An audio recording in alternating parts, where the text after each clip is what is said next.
এই ভ্যান। হ্যাঁ madam. Madam কোথায় যাবেন? বেলফুলিয়া যাবে? যাবো ম্যাডাম, উঠুন।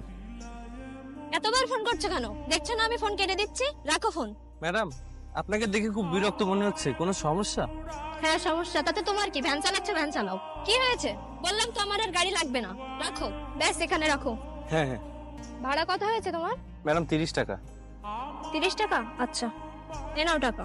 ম্যাডাম 500 টাকা আমার কাছে তো খুচরো নেই। আচ্ছা দাঁড়াও, দেখি আমার কাছে আছে কিনা। না, আমার কাছেও নাই। এই টাকাটা তুমি পুরো রেখে দাও, এই রোদের মধ্যে কষ্ট করে পৌঁছে দিলে। না না ম্যাডাম, কিভাবে সম্ভব? আমার ভাড়া মাত্র 30 টাকা, আমি 500 টাকা কিভাবে নিব? আমার পারিশ্রমিকটুকু দিলেই হবে, আপনি অন্য কোনো একদিন দিন। তোমার জায়গাতে অন্য কেউ হলে সাথে সাথে টাকাটা নিয়ে নিত, কিন্তু তোমাকে এত টাকা অফার করার পরেও তুমি টাকাটা নিলে না। সত্যি তোমাকে দেখে অনেক ভালো লাগলো। ম্যাডাম, আমি সৎ পথে পরিশ্রম করে টাকা উপার্জন করি। হয়তো আমার উপার্জন খুব কম, কিন্তু এতে আমি অনেক খুশি। যেটা করি সৎ পথে করি। আর এই 500 টাকা উপার্জন করতে আমার 2 থেকে 3 দিন সময় লেগে যাবে। আসলেই তুমি অনেক ব্যতিক্রম। তোমার সাথে কথা বলে অনেক ভালো লাগলো।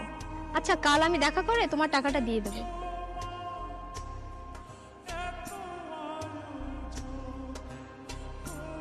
কি ব্যাপার, এটা কার পার্স? আচ্ছা, এটা তো ওই ম্যাডামের হাতে দেখেছিলাম, এটা ওনারই হবে। কিন্তু এটা ফেরত দেব কিভাবে?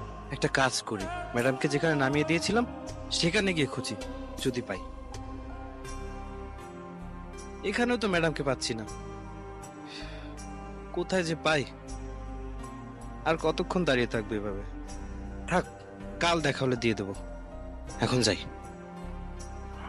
আমার পার্স কোথায় গেল? ওর মধ্যে কত ইম্পর্টেন্ট ডকুমেন্ট ছিল। শিট, পার্সটা কি ভ্যানে রেখে আসলাম? যাই দেখি তো, কোথায় চলে গেল ভ্যানটা। আমি কোথায় পাবো ওনাকে? দেখি তো এদিকে পাই কিনা। আমি মনে মনে তোমাকেই খুঁজছিলাম। হ্যাঁ ম্যাডাম, ম্যাডাম মনে মনে আমিও আপনাকে খুঁজছিলাম। এই নাও তোমার 30 টাকা। আচ্ছা শোনো না, কাল তোমার ভ্যান থেকে নামার পরে আমি আমার মানি পাসটা খুঁজে পাচ্ছি না। ওর মধ্যে কত ইম্পর্টেন্ট ডকুমেন্ট ছিল আমার, কি যে বিপদে পড়েছি। ম্যাডাম, কাল আপনি আপনার পার্সটা আমার ভ্যানে রেখে চলে গিয়েছিলেন। Thank you so much.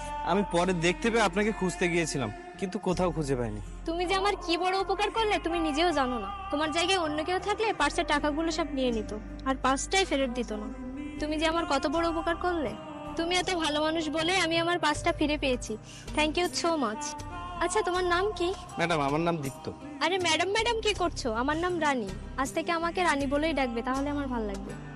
Anyway, তোমার সাথে কথা বলে অনেক ভালো লাগলো। আমরা কি ভালো বন্ধু হতে পারি? হ্যাঁ, তা হতে পারি। ফ্রেন্ডস? ফ্রেন্ডস? আচ্ছা, কাল কি তুমি ফ্রি আছো? কেন বলুন তো? যেহেতু আমরা গুড ফ্রেন্ড, একসাথে কিছু সময় কাটাতে পারতাম, যদি তোমার কোনো সমস্যা না থাকে তাহলে। না না, কোনো সমস্যা নেই, আর আমি কাল ফ্রি আছি। আচ্ছা তাহলে আমি আসি, কাল দেখা হবে। আচ্ছা ম্যাডাম। রানী,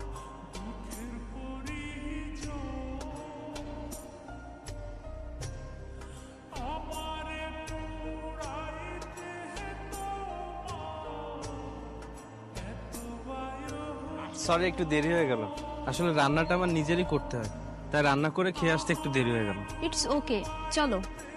আচ্ছা, তুমি নিজের খাবার নিজে রান্না করে খেয়ে আসলে বললে যে তোমার বাড়িতে কেউ নেই? এই পৃথিবীতে আমার নিজের বলতে কেউ নেই, আমি একা। এভাবে বলতে হয় না, কিন্তু বন্ধু বান্ধব তো আছে। গরিবের আবার বন্ধু বান্ধব, জানোই তো, টাকা না থাকলে কেউ পাশে থাকে না। আমার কাছে কোনো টাকা নেই, তাই আমার কোনো বন্ধু বান্ধব নেই। কে বলেছে নেই? আমি আছি না, আমরা খুব ভালো বন্ধু। আর এমন বলবে না, ঠিক আছে? চলো।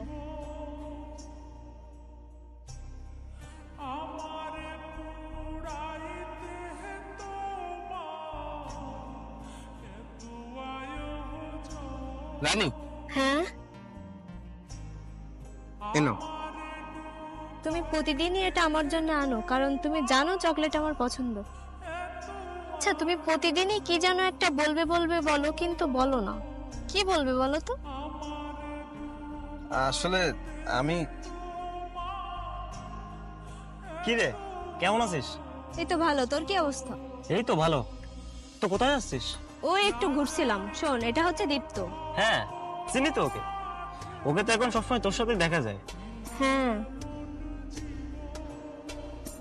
হ্যাঁ মা, আমি এখনই আসছি। মা ফোন করেছিল, আমাকে এখনই বাড়ি যেতে হবে। আচ্ছা ঠিক আছে, বাড়িতে পৌঁছে আমাকে একটা কল করো, সাবধানে যেও। আচ্ছা, আসি রে। আচ্ছা, তুমি তোর বন্ধু, একটা কথা বলবো তোমায়? হ্যাঁ বলো। ওর আর আমার বন্ধুত্বটা অনেকদিন হয়ে গেল, আর এই বন্ধুত্ব থেকে ওর প্রতি একটা অদ্ভুত ভালো লাগা তৈরি হয়ে গেছে। আমি আমি ওকে ভালোবেসে ফেলেছি, খুব ভালোবেসে ফেলেছি, কিন্তু কিভাবে যে ওকে বলবো আমি বুঝে উঠতে পারছি না। তুমি তোর বন্ধু, তুমি যদি ওকে একটু বলে দিতে। আরে তুমি চিন্তা করো না, আমি ওকে বলে দিচ্ছি। আর শত হলে আমি একটা ছেলে, তোমার ফিলিংসটা বা কষ্টটা আমি বুঝি, আমাকে বলে দিচ্ছি।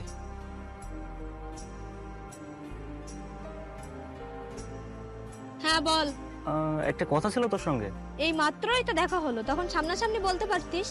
হ্যাঁ কিন্তু আচ্ছা শোন, তুই হ্যাঁ বল, কি কথা? দীপ্ত তোকে অনেক ভালোবাসে, সেটাও তোকে নিজের মুখে বলতে পারছে না। আচ্ছা, তুই ওকে ওখানেই দাঁড়াতে বল, আমি আসছি। আচ্ছা আচ্ছা, ও আসছে, তোমাকে এখানে থাকতে বললো। তোমাকে অনেক ধন্যবাদ। আচ্ছা আমি আসি, তুমি থাকো। আচ্ছা ঠিক আছে।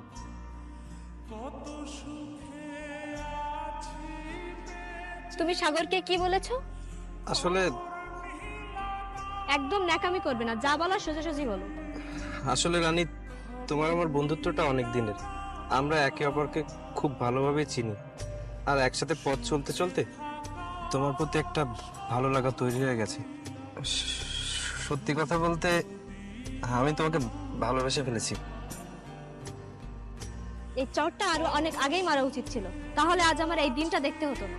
কুকুরকে লাই দিলে যেমন মাথায় ওঠে, ঠিক তোর ক্ষেত্রেও তাই হয়েছে। তোর সাথে বন্ধুত্ব করেছে, এটাই তোর ভাগ্য। এসেছে আমাকে ভালোবাসতে, ভিখারি কোথাকার। তুই তোর নিজের লেভেলের কাউকে গিয়ে ভালোবাসার কথা বল, আমাকে না। তোর আর আমার মধ্যে আকাশ পাতাল তফাৎ। আজকের পর তোর এই মুখ আমাকে আর দেখাবি না, ভিখারি কোথাকার।